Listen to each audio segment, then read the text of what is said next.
Alright. Sorry for the short video last time. I just could not handle myself. Dying.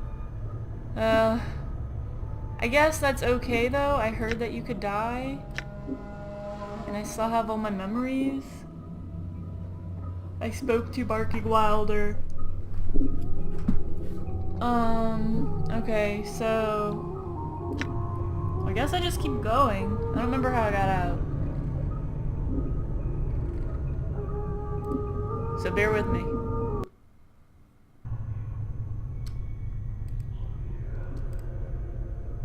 I'm gone. All right. I'm gone. All right. Oh god, I hope I still have the item to I'm get out gone. of here. Done. All right. I don't Done. seem to. Unless it was downstairs.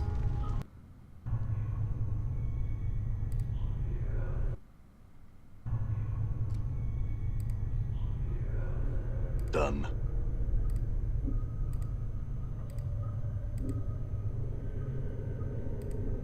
I'm gone. All right. Should be over All here. right. All right. Okay. Is my journal in here somewhere? A wall of urn beneath the world? No.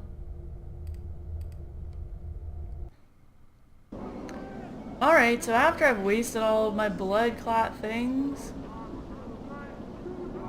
I have to find my way back to where I was. How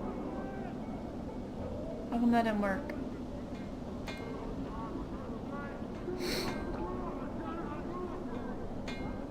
Why are they going farther away? Eh.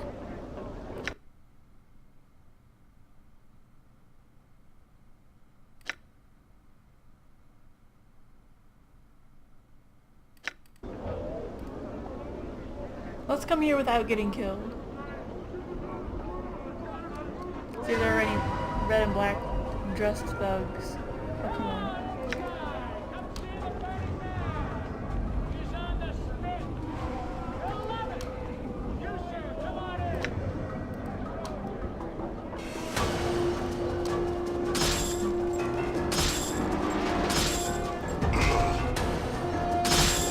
Holy shit!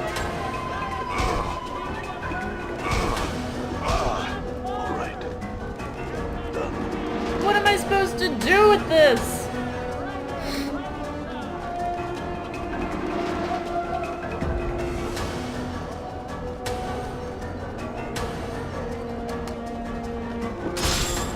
That's okay, I just saved. If I die again, you know, whatever.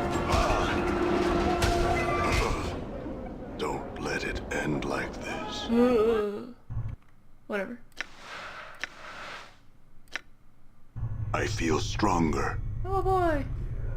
It's because you died. All No. right. I'm gone. All right. Ah.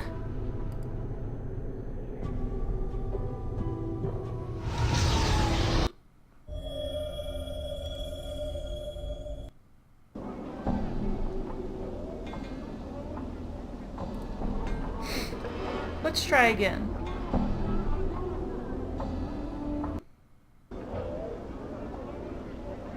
All right. This time let's not get killed.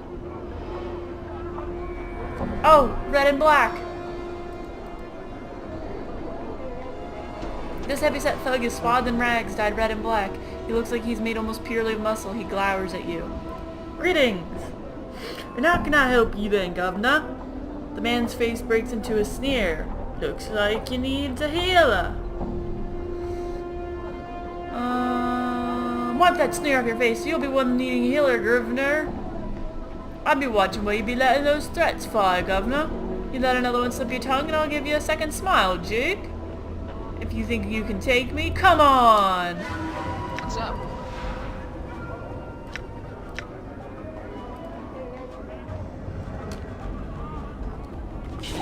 Personality of a patch such a razor line. Twice as Die. ugly. Damn. Damn it.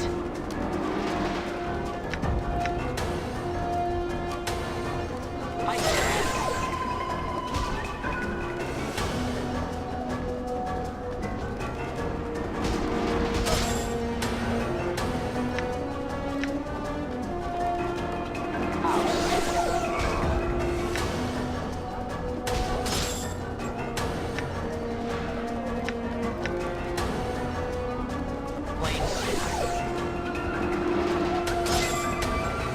Damn it.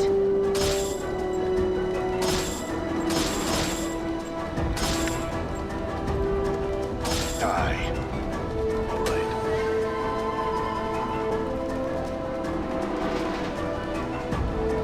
Done.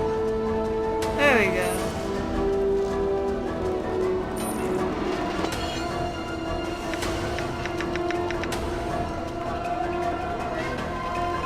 Let's save. Yay, I can cross something off my list. 3 robbers, red and black. I don't remember who I have to go to, so I'll have to go and look that up. Okay. Okay.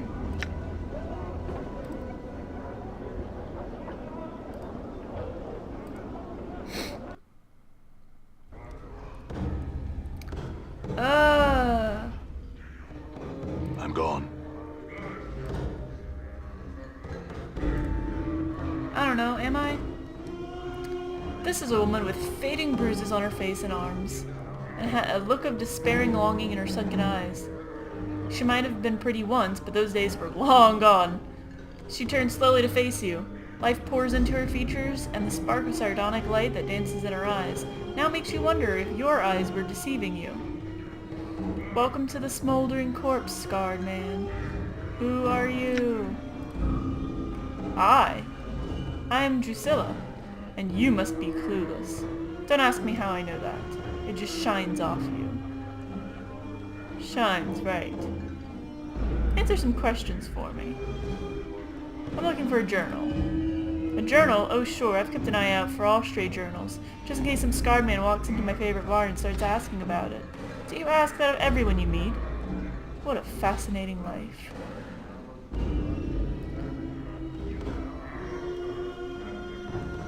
You have a smart mouth, don't you? I a smart mouth for a smart head. I ain't the addle cove you might think, Sod. I got a brain on me. Too bad it's not in you. Farewell. Oh wait, no, I didn't want to tell her farewell. This time Drusilla seems slightly more lively. At least, you don't catch a look of the despair in her that you smelled on her the first time you spoke with her. Hello again, traveler. Hello, I'd like to ask you some questions. Yes, what do you want? Can you tell me about this place? Here? This is a smoldering corpse, but the person smoldering ain't dead yet. He just keeps himself alive till someone comes along to help him out. Sods who like to see people in pain come here. Fiends like it. Folks who don't much care for being bothered come here too. The name alone keeps most out of the books. Keeps out most of the books. Who is he anyway? Updated my journal. That despair you saw on her face before flits across it again like a black-winged shadow before the masters herself. Before she masters herself? Wait, what? Black-winged shadow? What's a black-winged shadow? That's Ignis, one of the greatest wizards ever come out of the slummy excuse for a cesspool. They caught him and they opened a channel to the plane of fire through him, and now he's just a doorway for it, keeping himself alive by force of will alone. If someone could douse him for a few moments, it'd give him his life back again. But they don't make enough water to do that.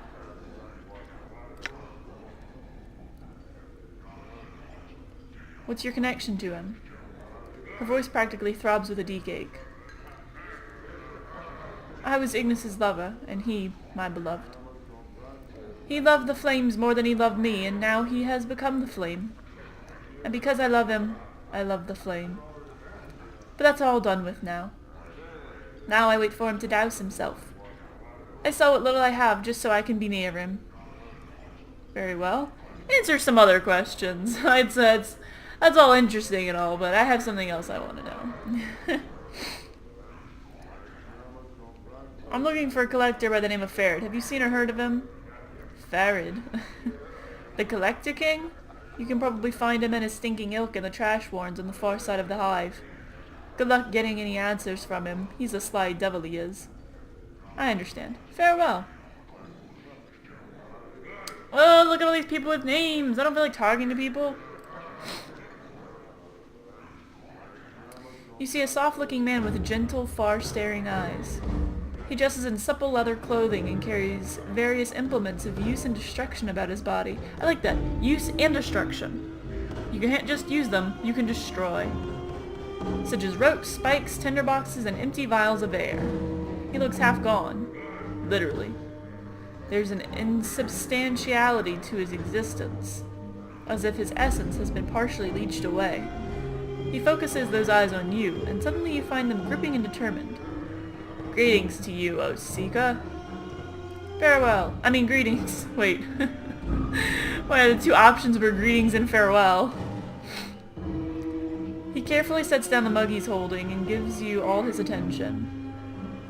I have seen the far reaches of the multiverse, and returned to tell the tale. I have walked upon the bodies of dead gods, and spun moonbeams in the astral head of 1,000 shrieking Githyanki knights.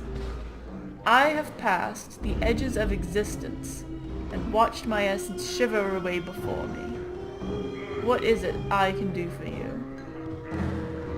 I had some questions for you. Perhaps I have answers for you. Speak and I shall tell you. I met a woman named Ingress with very bad teeth. She says she's come through a portal for some world that's opened by a tune hummed near two crossed trees. Can you get her home? Oh, okay, well, good thing that he's got a better memory than me. He pauses, briefly thinking. I know the portal of which you speak, though I have not traveled it these 30 years gone. I will take her home, Seeker. Go tell her to await my arrival. Then meet me back here, and I will tell you if I was successful or not. Thanks. I had some other questions. Journal. Who are you? I am Kandrian Illborn, traveler. Oh wait, no. He's not calling me a traveler. Traveler, dreamer, tale spinner, and so forth. You're a traveler. Tell me of the plains. I am tired, Seeker. So tired. I am fresh back from negation. I will answer what I can for you, but I cannot promise that you will know or find satisfaction in the answers I give. What would you know? Would you hear of the outer planes, the prime material, or the inner planes? What's the difference? The difference is true essence, Seeker. The inner planes are the matter, substance, true physicality. They are the building blocks of the multiverse, for it is from them that all belief in the elements springs. The inner planes filter through the ethereal plane, the plane of potential, some say, which forms the elements into the worlds of mortals. Once past the ethereal plane, one reaches the prime material, where exist all manner of mortals and monsters, and myths and machines. It is there that belief is born, and there that the spirits that create the outer planes are born. When mortals die, they pass through the astral plane, a no place that is thought and mentally energy itself. It is in all things and in none. It is paradox, among other things, and it filters spirits into the great ring. Do you comprehend so far? Yes, go on. Now, the outer planes, where should I start? Do you know the cardinal rules of the planes, on which all others are based? Do you know about the compositions of the outer planes? Do you know of the great ring, and its divisions in our hearts? Do you know of the individual planes? Each of these leads to the next, and so it is best to start from the beginning.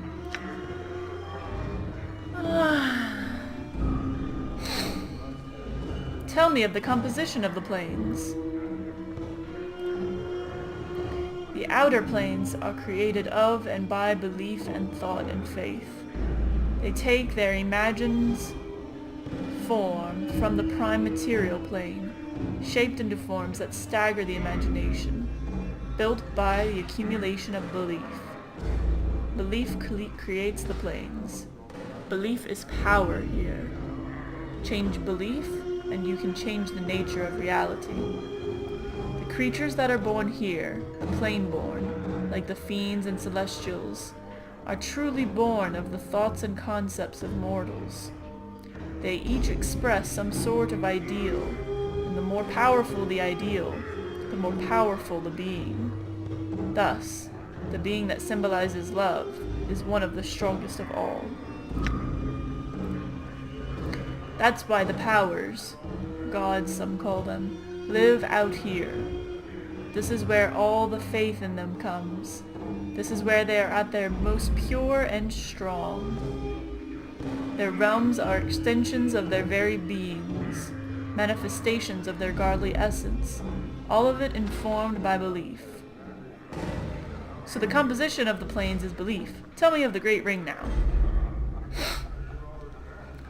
Among the loose unity of planewalkers, we conceive of the infinity outer planes as a ring surrounded by the plane of ultimate neutrality, the Outlands. The spire atop which Sigil sits is in the center of the Outlands. Wait, what?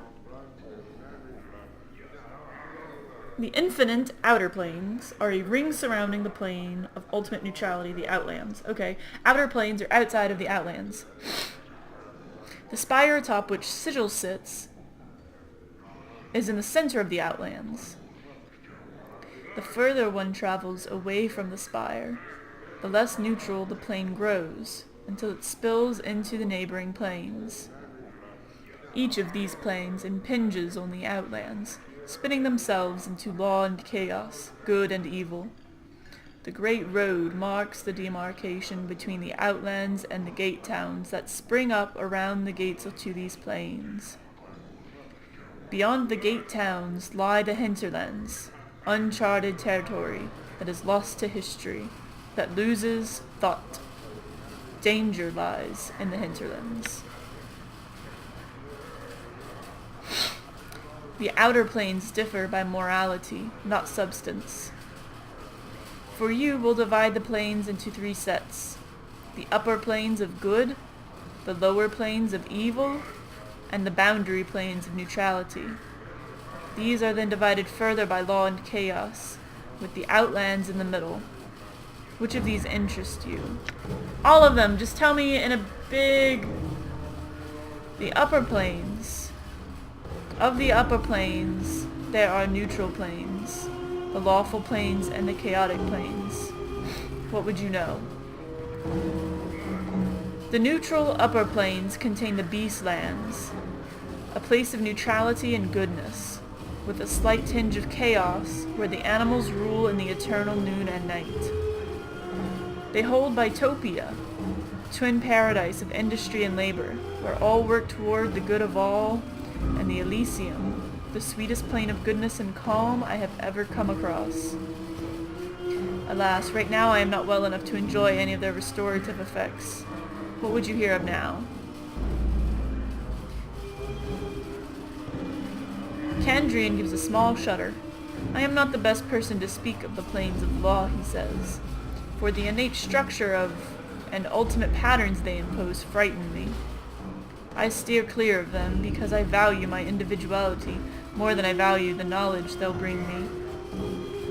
They include regimented Arcadia, nearest of the good plains to the unbending order of Mechanus, and Mount Celestia, home of Archons, an island in the Silver Sea. The chaotic plans are where I feel at home, though I steer clear of the Eastguard, for the most part. The endless battles and tests of metal among the floating earthbergs of the plain don't do much for my disposition. Arborea, though, he sighs. The mountains are taller, the air clearer, the rivers purer, and the game larger than anywhere else. It is a true paradise, a place where passions run high and the wine never ceases to flow. When I have recovered enough of my wits and myself, when we have done with the outer planes, you should ask me of the inner, and I will describe my journey to you. I will return to Arboria's bowers and glades and lose myself for a time.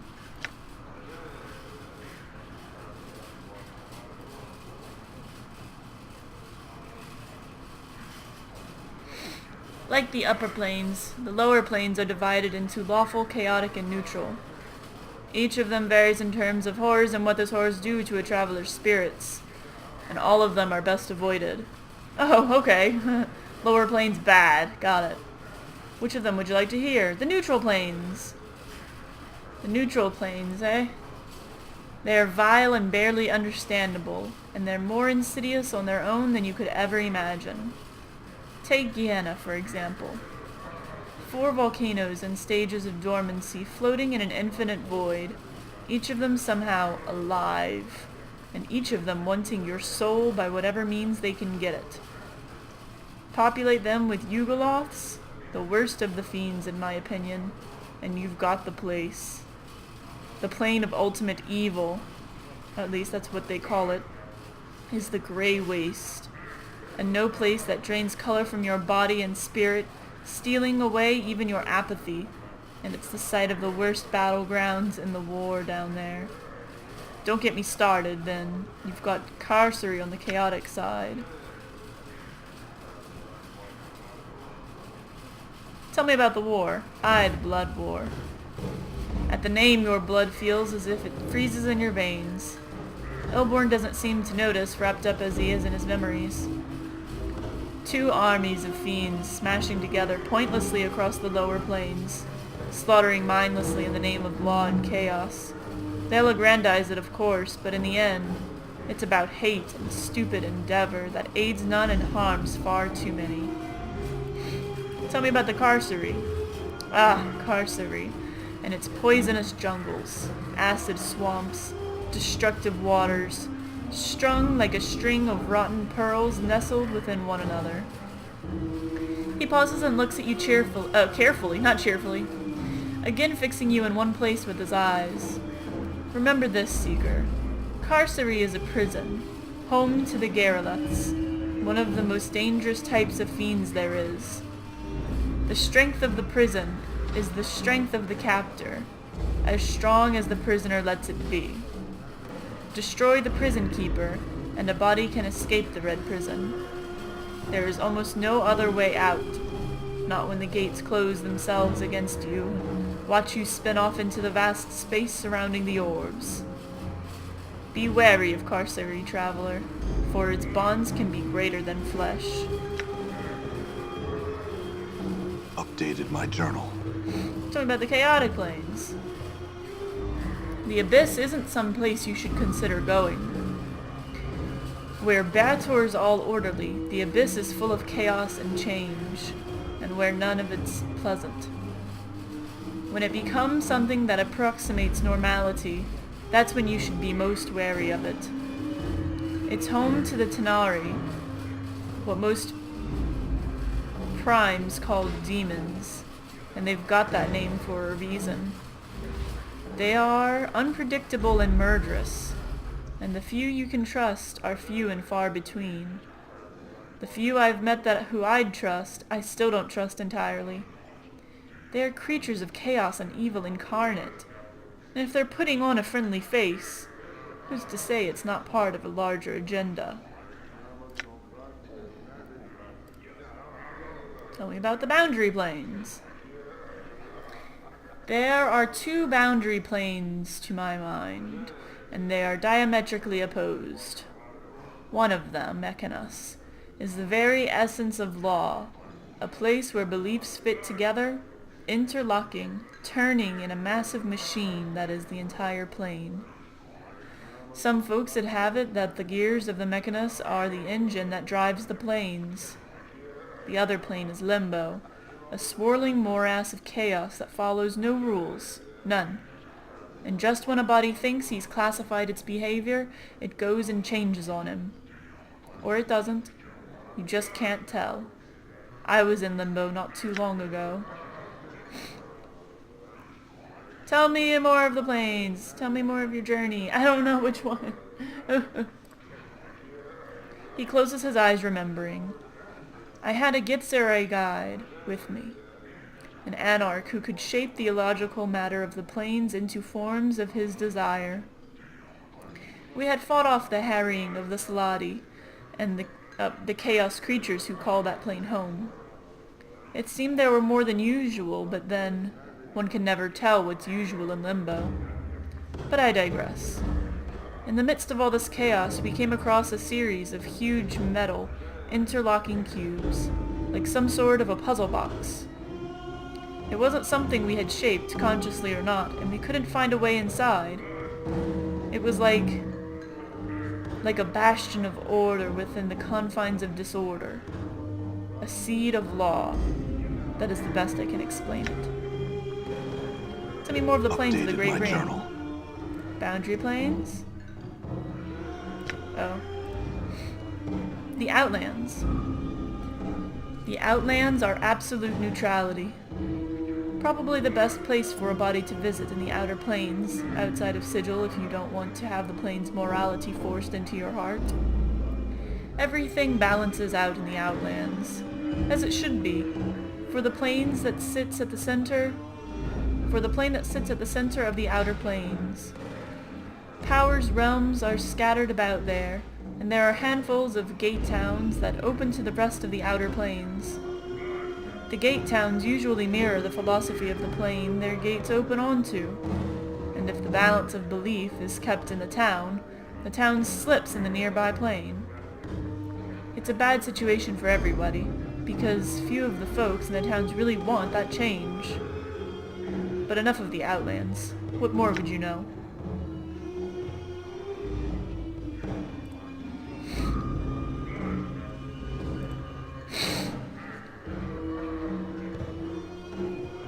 The inner planes? Oh boy. Alright, let's take a break here because this is a 30-minute video. I'll continue in a little while. Thanks for watching this ridiculous video.